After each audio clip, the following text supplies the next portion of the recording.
Hello friends, स्वागत है आप सभी का अपने YouTube channel Rahul exam race पे। सो फ्रेंड्स, आज मैं आप लोगों के लिए मॉडल पेपर की नई वीडियो लेके आ चुका हूँ, जो कि आप लोग के एनसीए एग्जाम के लिए काफ़ी ज़्यादा इंपॉर्टेंट है। ठीक है फ्रेंड्स, जो वीडियो मैंने वही क्वेश्चंस इंक्लूड कर रखे हैं जो कि आप लोग के एग्जाम के लिए काफ़ी ज़्यादा इंपॉर्टेंट है और सिलेक्टेड क्वेश्चन है। ठीक है फ्रेंड्स, तो आप लोग इन क्वेश्चनों को ध्यान से पढ़िएगा और साथ ही साथ इन क्वेश्चनों को अपने नोटबुक में नोट डाउन कर लें, ताकि आप लोग को एग्जाम के टाइम में रिवीजन करने में बिल्कुल प्रॉब्लम ना हो। फ्रेंड्स, साथ ही साथ हमारा जो राहुल एग्जाम रेस के नाम से टेलीग्राम चैनल है, इसको भी आप लोग ज्वाइन कर लें, जहाँ से आप लोग इसकी पीडीएफ है फ्री ऑफ कॉस्ट डाउनलोड कर सकते हैं। फ्रेंड्स, अगर चैनल पर नए हैं चैनल सब्सक्राइब कर लें, बगल में दिख रहे बेल आइकन को दबाना बिल्कुल भी ना भूलें। और फ्रेंड्स, वीडियो पसंद आए तो वीडियो को लाइक ज़रूर कीजिएगा। ठीक है, सो फ्रेंड्स चलिए चलते हैं क्वेश्चंस की ओर, देखते हैं आज के हमारे इंपॉर्टेंट क्वेश्चंस क्या हैं। सो फ्रेंड्स, क्वेश्चन फर्स्ट है हमारा, भारत का लौह पुरुष किसे कहा जाता है? तो बताइए friends, who is the called the iron man of India? किसे फ्रेंड्स भारत का लौह पुरुष कहा जाता है? तो राइट आंसर है आप लोग का option number B, Sardar Vallabh भाई पटेल जी को। ठीक है फ्रेंड्स, सरदार वल्लभ भाई पटेल जी को भारत का लौह पुरुष कहा जाता है। और जो एक क्वेश्चन और बनता है फ्रेंड्स कि स्वतंत्र भारत के प्रथम गृह मंत्री कौन थे? तो सरदार वल्लभ भाई पटेल थे। तो ध्यान रखिएगा, बेसिक क्वेश्चन है। चलिए क्वेश्चन नंबर 2 है हमारा फ्रेंड्स, भारत में भारत रत्न सम्मान देने की प्रक्रिया कब शुरू हुई थी? तो बताइए, when did the process of awarding Bharat Ratna start in India? तो कब दिया जाना शुरू हुआ फ्रेंड्स भारत रत्न सम्मान? तो जो भारत का सबसे बड़ा राष्ट्रीय पुरस्कार है वो है भारत रत्न सम्मान। ठीक है, ये दिया जाने लगा, ऑप्शन सी है बिल्कुल करेक्ट हो जाएगा। ठीक है, 1954 से जो भारत रत्न सम्मान है ये 1954 से स्टार्ट हुआ फ्रेंड्स। और जो भारत रत्न सम्मान है सर्वप्रथम किसको मिला था? डॉक्टर सर्वपल्ली राधाकृष्णन जी को। तो ध्यान रखिएगा। नेक्स्ट हमारा क्वेश्चन है, संघ की शक्ति राष्ट्रपति में निहित है, किस अनुच्छेद में कहा गया है? तो बताइए, यहाँ पर राइट आंसर कहने वाला है, in which article it is said that the power of the union is vested in the president. यहाँ राइट आंसर क्या है? संघ की जो शक्ति राष्ट्रपति में निहित है, किस अनुच्छेद में है ये? तो ये है हमारा ऑप्शन नंबर ए, अनुच्छेद 53 में, यानी कि अनुच्छेद 53 में ये निहित है। चलिए अगले क्वेश्चन की ओर बढ़ते हैं। क्वेश्चन 4 हमारा, एक वर्ष में संसद की कितनी बैठकें होनी आवश्यक है? तो बताइए, how many meetings of the parliaments are necessary in a year? एक साल में संसद की कितनी बैठकें होनी आवश्यक है? इंपॉर्टेंट क्वेश्चन है आप लोग के एग्जाम के लिए, इस टाइप क्वेश्चन आपसे पूछे जाते हैं पॉलिटी के। ठीक है, तो बताइए कितनी बैठकें? 2 बैठकें। क्लियर है, ऑप्शन नंबर ए बिल्कुल सही हो जाएगा। चलिए अगला क्वेश्चन हमारा, विश्व में किसी भी देश में सर्वाधिक उम्र के प्रधानमंत्री बनने वाले पहले व्यक्ति थे, वो कौन से व्यक्ति थे फ्रेंड्स? हमें ऑप्शन के अकॉर्डिंग बताना है। बताइए, विश्व में किसी भी देश का सर्वाधिक उम्र में प्रधानमंत्री बनने वाले व्यक्ति थे, वो थे Morarji Desai. Option number A correct हो जाएगा। चलिए क्वेश्चन नंबर 6 हमारा, काराकोरम दर्रा स्थित है। तो बताइए, यहाँ राइट आंसर क्या रहने वाला है? Where is the Karakoram trails is located? स्थित है friends option number C, Jammu Kashmir में। चलिए अगला क्वेश्चन हमारा, रोंगस्की बांध किस नदी पर निर्मित है? तो बताइए, ये जो बांध है रोंगस्की बांध, ये किस नदी पर बना हुआ है, हमें बताना है। तो अगर आप लोग इसको ऑप्शन नंबर ए दे रहे हैं तो बिल्कुल सही है। ठीक है, बाकस नदी, बाकस नदी पे जो है रोंगस्की बांध निर्मित है। चलिए अगला क्वेश्चन हमारा, मकरान तट किस देश के समुद्री तट का भौगोलिक नाम है? तो बताइए, जो मकरान तट है किस देश के समुद्री तट का भौगोलिक नाम है? तो इसका जो राइट आंसर आप लोग का ऑप्शन नंबर बी हो जाएगा। ठीक है, पाकिस्तान का। क्लियर है। अगला क्वेश्चन हमारा, हवाई द्वीप समूह किस महासागर में स्थित है? तो बताइए फ्रेंड्स, जो हवाई द्वीप समूह है वो कौन से महासागर में स्थित है? तो करेक्ट आंसर क्या है आप लोग का? ऑप्शन नंबर सी, प्रशांत महासागर में। ठीक है, सबसे बड़ा महासागर कौन सा है? प्रशांत महासागर है। क्लियर है, और प्रशांत महासागर में फ्रेंड्स रिंग्स ऑफ फायर हमारा स्थित है, ध्यान रखिएगा आप लोग। चलिए अगले क्वेश्चन की ओर बढ़ते हैं। सो फ्रेंड्स क्वेश्चन नंबर 10 है हमारा, कटक किस नदी के किनारे स्थित है? तो बताइए, किस नदी के किनारे स्थित है कटक फ्रेंड? तो राइट आंसर आप लोग का ऑप्शन नंबर डी, महानदी। चलिए नेक्स्ट क्वेश्चन की ओर बढ़ते हैं। हमारा जो अगला क्वेश्चन है वो है, मयूर तख्त का निर्माण किसने करवाया था? तो बताइए, करेक्ट आंसर कहने वाले हैं यहाँ पर, who got the Mayur Takht built? किसने मयूर तख्त का निर्माण करवाया था? तो वो था शाहजहाँ। ठीक है, शाहजहाँ ने मयूर तख्त का निर्माण करवाया था। जिसमें कि फ्रेंड्स जो कोहिनूर हीरा है उसको उसने लगवाया था। ठीक है, इस तख्त में क्या था, कोहिनूर हीरे को किसने लगवाया था, शाहजहाँ ने लगवाया था। और इसी कोहिनूर हीरे को जो नादिर शाह है चुरा कर ले गया कहाँ पर, ईरान ले गया। तो ध्यान रखिएगा, मयूर तख्त का जो निर्माण है किसने करवाया था, शाहजहाँ ने करवाया था। अगला क्वेश्चन हमारा क्वेश्चन नंबर 12, चार मीनार का निर्माण किसने करवाया था। तो बताइए, हु गॉट द चार मीनार बिल्ट। इंपॉर्टेंट क्वेश्चन है, बताइए किसने करवाया था। ऑप्शन नंबर बी को यहाँ पर सही हो जाएगा। ठीक है, कुली कुतुब शाह ने चार मीनार का निर्माण करवाया था। चलिए अगले क्वेश्चन को बढ़ते हैं। गुरुमुखी लिपि का जन्मदाता कौन थे। तो बताइए, who was the father of the Gurmukhi script. तो यहाँ जो राइट आंसर रहने वाला आप लोग को ऑप्शन नंबर बी हो जाएगा। ठीक है, गुरु अंगद देव, जो गुरु अंगद देव थे वो गुरुमुखी लिपि के जन्मदाता थे। ठीक है, ध्यान रखिएगा आप लोग। और जो गुरु अंगद देव थे फ्रेंड्स, इन्होंने लंगर प्रथा की भी शुरुआत की थी। और जो गुरु अंगद देव थे इनका जो मूल नाम था वो क्या था, लहना। तो वैसे ये एग्जाम के लिए इंपॉर्टेंट नहीं है, बट ये फिर भी इसको ध्यान रखना आप लोग। चलिए अगला क्वेश्चन हमारा क्वेश्चन नंबर 40 है, कोणार्क मंदिर का निर्माण किसने करवाया था। Who built the Konark temple. तो किसने करवाया था फ्रेंड्स कोणार्क मंदिर का निर्माण, तो नरसिंह देव प्रथम ने करवाया था। ऑप्शन नंबर ए बिल्कुल करेक्ट हो जाएगा यहाँ पर।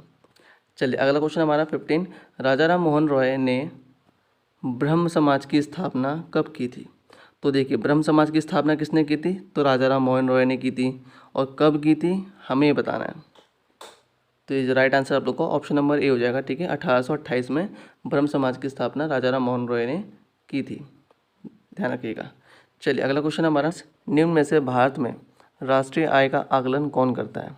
तो बताइए फ्रेंड्स, यहाँ राइट आंसर कहने वाला है, who among the following calculate the national income of India, या नेशनल इनकम इन इंडिया, कौन करता है। तो ऑप्शन नंबर ए बिल्कुल सही हो जाएगा। ठीक है, केंद्रीय सांख्यिकी संगठन। क्लियर है, ऑप्शन नंबर ए बिल्कुल सही है। नेक्स्ट क्वेश्चन हमारा, राज्य सहकारी बैंक को वित्त कौन प्रदान करता है। तो बताइए, who provide finance to the state cooperative bank. राज्य सहकारी बैंकों को वित्त कौन प्रदान करता है, तो वो जो शाखा है वो आरबीआई है। ठीक है, आरबीआई से कुछ महत्वपूर्ण तथ्य हम जान लेते हैं। जो आरबीआई है इसका जो फॉर्मेशन है कब हुआ था फ्रेंड्स, 1 अप्रैल 1935 में इसका क्या हुआ था, फॉर्मेशन हुआ था। कहाँ पर, कोलकाता में हुआ था। जब इसकी स्थापना कोलकाता में होती 1 अप्रैल 1935 में, तो इसका जो मुख्यालय था वो कोलकाता में था। और स्थापना के 2 साल बाद यानी कि 1937 में इसका जो हेडक्वार्टर है यानी कि जो मुख्यालय है ये कहाँ पर चला गया था, मुंबई में चला गया। ठीक है, तो वर्तमान में इसका जो मुख्यालय है यानी कि इसका हेडक्वार्टर वो कहाँ पर है, मुंबई में, ध्यान रखिएगा। और जो आरबीआई के प्रथम गवर्नर थे वो कौन थे, ऑसबॉर्न स्मिथ थे। ठीक है, और आरबीआई के जो प्रथम भारतीय गवर्नर थे वो कौन थे, सीडी देशमुख। ठीक है, आरबीआई के प्रथम भारतीय गवर्नर थे। नेक्स्ट क्वेश्चन क्यों पढ़ते हैं, क्वेश्चन नंबर 18 है हमारा, अभिशाप का अंग्रेजी अर्थ है। तो बताइए, इस टाइप का एक क्वेश्चन पूछा गया था आप लोगों से एनसीएल में, 1-2 क्वेश्चन पूछे गए थे। तो अभिशाप का जो अंग्रेजी अर्थ है वो क्या है, यहाँ पर दिए गए ऑप्शन के अकॉर्डिंग। तो यहाँ राइट आंसर क्या हो जाएगा आप लोगों को, ऑप्शन नंबर ए हो जाएगा। ठीक है, कर्स, CURSE, कर्स का मतलब क्या होता है, अभिशाप होता है। ठीक है, स्वेटेड का मतलब क्या होता है यहाँ पर, अनुकूल होता है। ठीक, इंटेंड का मतलब क्या होता है यहाँ पर, अभिप्राय या फिर इच्छा या फिर अभिलाषा होता है। ठीक है, तो यहाँ राइट आंसर आप लोग का हो जाएगा आप लोग को ऑप्शन नंबर ए, कर्स, अभिशाप। चलिए नेक्स्ट क्वेश्चन को पढ़ते हैं। क्वेश्चन नंबर 19 हमारा, एक्सरे की खोज किसने की थी। तो बताइए, या दिए गए ऑप्शन के अकॉर्डिंग राइट आंसर कहने वाला है, एक्सरे की खोज किसने की थी। तो वो थे ऑप्शन नंबर बी। ठीक है, WC रॉडसन ने की थी। चलिए अगले क्वेश्चन को पढ़ते हैं, केंद्रीय चावल अनुसंधान संस्थान कहाँ स्थित है। तो बताइए, यहाँ राइट आंसर कहने वाला है, केंद्रीय चावल अनुसंधान संस्थान कहाँ पर स्थित है। तो ये उड़ीसा कटक में स्थित है। ठीक है, ऑप्शन नंबर बी बिल्कुल सही हो जाएगा यहाँ पर, कटक। चलिए अगला क्वेश्चन हमारा, अफीम पौधे के किस भाग से प्राप्त होता है। तो बताइए, यहाँ करेक्ट आंसर कहने वाला है, जो अफीम होता है, ठीक है, जिसका प्रयोग हम दवाइयाँ बनाने के उसमें प्रयोग करते हैं इसको, अफीम का, तो ये जो है किस भाग से प्राप्त होता है पौधे के, हमें बताना है। तो ऑप्शन नंबर सी बिल्कुल सही हो जाएगा। ठीक है, फूल से। चलिए अगले क्वेश्चन की ओर बढ़ते हैं। क्वेश्चन 22 हमारा फ्रेंड्स, 5th खेलो इंडिया यूथ गेम 2023 कहाँ पर आयोजित किया जाएगा। Where will the 5th Khelo India youth game 2023 be held. तो बताइए कहाँ पर ये जो यूथ गेम है यानी कि 5वां खेलो इंडिया यूथ गेम 2023 है, ये आयोजित किया जाएगा। तो ये इंपॉर्टेंट क्वेश्चन को ध्यान रखिएगा आप लोग। तो ये किया जाएगा friends option number B, Bhopal में। ठीक है, चलिए अगले क्वेश्चन की ओर बढ़ते हैं। हमारा क्वेश्चन नंबर 23 है, 33वां ग्रीष्मकालीन ओलंपिक खेल 2024 कहाँ पर खेला जाएगा?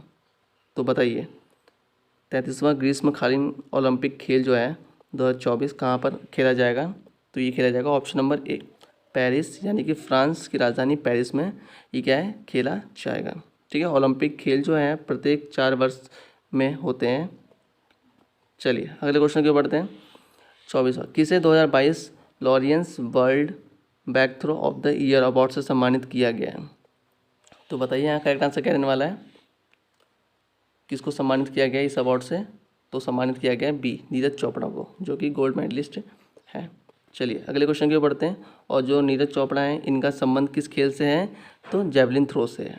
ठीक, भाला फेंक से। अगला क्वेश्चन हमारा क्वेश्चन नंबर 25, T20 क्रिकेट में विराट कोहली के बाद 10,000 रन बनाने वाले दूसरे व्यक्ति कौन हैं? Who is the second person after Virat Kohli to score 10,000 runs in T20 cricket? तो बताइए यह राइट आंसर क्या रहने वाला है? जो करेक्ट आंसर आप लोग का ऑप्शन नंबर बी है, रोहित शर्मा। ठीक, रोहित शर्मा जो है फ्रेंड्स वो T20 क्रिकेट में विराट कोहली के बाद 10,000 रन बनाने वाले दूसरे व्यक्ति बन चुके हैं। चलिए अगले क्वेश्चन की ओर बढ़ते हैं। क्वेश्चन नंबर 26 हमारा, भारत का पहला आर्थिक सर्वेक्षण कब पेश किया गया था? तो इम्पॉर्टेंट क्वेश्चन है, ध्यान रखिएगा आप लोग। तो बताइए भारत का जो पहला आर्थिक सर्वेक्षण है वो कब पेश किया गया था, हमें बताना है। करेक्ट आंसर आप लोग का ऑप्शन नंबर ए, 1950 से 51 में। ठीक, चलिए अगला क्वेश्चन, मोटर व्हीकल अधिनियम 1988 की किस धारा में मोटर चलाने के लिए लाइसेंस होना आवश्यक है? तो बताइए मोटर व्हीकल अधिनियम 1988 की किस धारा में मोटर चलाने के लिए लाइसेंस होना आवश्यक है? तो करेक्ट आंसर आप लोग का ऑप्शन नंबर सी हो जाएगा, धारा 3 के तहत। चलिए अगले क्वेश्चन की ओर बढ़ते हैं। कमर्शियल व्हीकल्स की नंबर प्लेट कौन से कलर की होती है, हमें बताना है। तो बताइए यहाँ पर जो कमर्शियल व्हीकल होते हैं उनके नंबर प्लेट किस रंग की होती है? तो ऑप्शन नंबर ए बिल्कुल सही हो जाएगा, यहाँ पर पीले रंग की प्लेट और काले अक्षर होते हैं। करेक्ट हो जाएगा यहाँ पर ऑप्शन नंबर ए। चलिए अगले क्वेश्चन की ओर बढ़ते हैं हम। अगला क्वेश्चन हमारा क्वेश्चन नंबर 29 है, 2 स्ट्रोक इंजन की तुलना में 4 स्ट्रोक इंजन में लुब्रिकेटिंग ऑयल खर्च होता है। तो हमें बताना है 2 स्ट्रोक इंजन की तुलना में जो 4 स्ट्रोक इंजन होता है उसमें लुब्रिकेटिंग ऑयल जो होता है वो खर्च होता है किस मात्रा में खर्च होता है, अधिक होता है, कम होता है, बराबर होता है, ये बताना है हमें।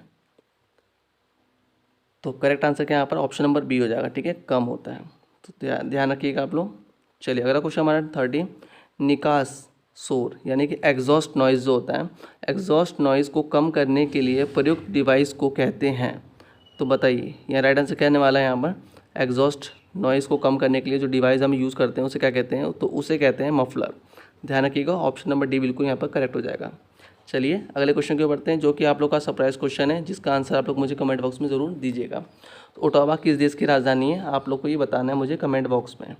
सो फ्रेंड्स ये थे आप लोग के आज के 30 क्वेश्चंस जो कि आप लोग के एग्जाम के लिए काफ़ी ज़्यादा इंपॉर्टेंट है। आप लोग इन क्वेश्चनों को ध्यान से पढ़िएगा, ध्यान से पढ़ के इन क्वेश्चनों का आंसर दीजिएगा और लास्ट मुझे अपना जो स्कोर है कमेंट बॉक्स में ज़रूर शेयर कीजिएगा। ठीक है, तो फ्रेंड्स मिलते हैं नेक्स्ट वीडियो में कुछ नए इंपॉर्टेंट क्वेश्चन के साथ। तब तक के लिए bye bye, take care, Vande Mataram, जय हिंद।